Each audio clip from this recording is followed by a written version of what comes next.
Hello everyone and welcome to Game 2 in a series between Dragon and Elfi. Game 2 now taking place here on Antigua Shipyard.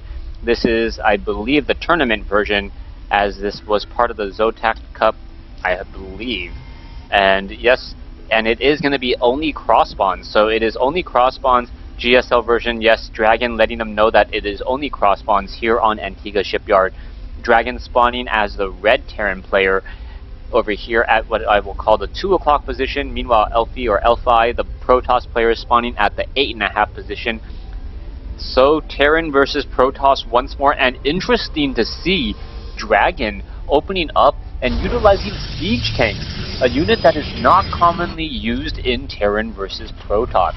Now Game 2 is underway, and will Elfi fall prey to the same strategy? I don't believe so, as that strategy is one of those things where if you can catch a unit, or if you can catch a player just out of position and perhaps surprise them, then it will work. Otherwise, generally Protoss players don't normally have problems with siege tanks, but then again, this may be one of those meta game switches. So if it is a nice transition back into siege tanks, you did see it here. I can't claim that you saw it here first because I don't know every game you watch.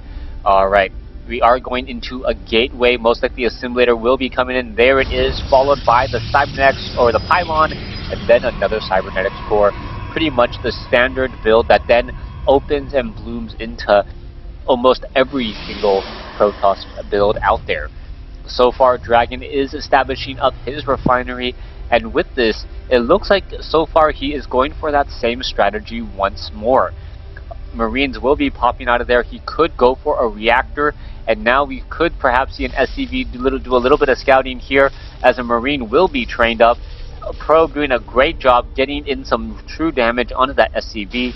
Wow, this SCV now just going to hug around the north side and wait for this probe to come back. The Marine, probe now backing off once more. Oh, the shields did naturally regenerate a little bit more, so we are going into a second gas. Wow. Did the probe of Elfi see that second gas? No, it didn't.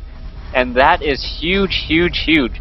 Probe now wandering back over, taking a little bit of damage. And I'm surprised at how fast the shields do recharge on a probe sometimes. Finally out of combat, and it looks and it looks like it will get away.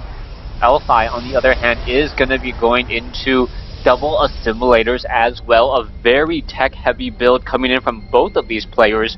Fast gas coming in from both, and now Dragon opening up with a different strategy once more, this time utilizing Marauders and Concussive Shell, and now going into a factory. Normally I would say after I saw the double gas, I would try to guess that there would be cloaked Banshees, but because of the way we are seeing Dragon spend it, one Marauder, no Concussive Shell, going into Stim, we may actually see a decision change into Banshees here in just a moment, as the Concussive Shell wasn't going to be doing very much of anything. Robotics facility is about 30 seconds away from being completed. Stalker now wandering all the way back home. A probe now wandering back home as well. The Marauder does arrive at the party, and now going to leave the Marine to stand alone in the fog of war here, or the vents here, activating that Zonagataro. If anything is coming, at least he will know. We are going to be going into a factory now, and with this, I think Elfi is going to have the advantage. No, we are going to be going into Immortals. Oh, this was a brilliant play by Dragon. Dragon feinted and showed that he had a Marauder, and with this, it brought out Elfi's. It tipped Elfi's like, okay, I do not want to get caught off guard once more. I'm going to go for an Immortal first, and it would be all right. One Immortal is okay. If he goes for 2 Immortals, that will be a little bit too much and a little bit overkill. Okay, so he is going to be getting that second Observer, and he will be able to spot that Banshee. Is Dragon going to be going for Cloak is also the key question here. We are going into siege tanks, and with that, I can't imagine Cloak will be researched, since it does cost 200 minerals, 200 gas, very gas intensive. Most likely Dragon just going to be saving up the gas for his siege tanks and utilizing that one Banshee to try and focus down the Immortals and remove the hardened shields. Now, if you guys didn't know, the reason why Banshees are effective against Immortals, and especially at removing their Hardened Shields, is that they deal 20 damage to an Immortal. If you didn't know, you say, hey, what's going on? I thought Immortals took a maximum 10 damage per shot. That is true, but because Banshees actually deal 12 times 2, the shot decrease goes from 12 to 10 instead of 24 to 10. So one of those instances where having fast hitting low numbers is actually better. A second Immortal is now being added. There is an Observer in the air. This Banshee pretty much going to be forced to back away already. The Stalkers are already arriving, and now at least he did force another Observer to be trained. The Banshee is now wandering all the way back home, as we should be going into a Raven here. And with a Raven, a point defense drone might be exactly what the Doctor ordered in order to shut down Stalkers. If you can shut down the Stalkers with the Raven, if you can shut down the Immortals with the Banshees, then that is pretty much all you need. Does the Raven spot the Observer? No, that they don't spot each other just beyond sight location here, as we now see that the Banshee has gotten off the first blood.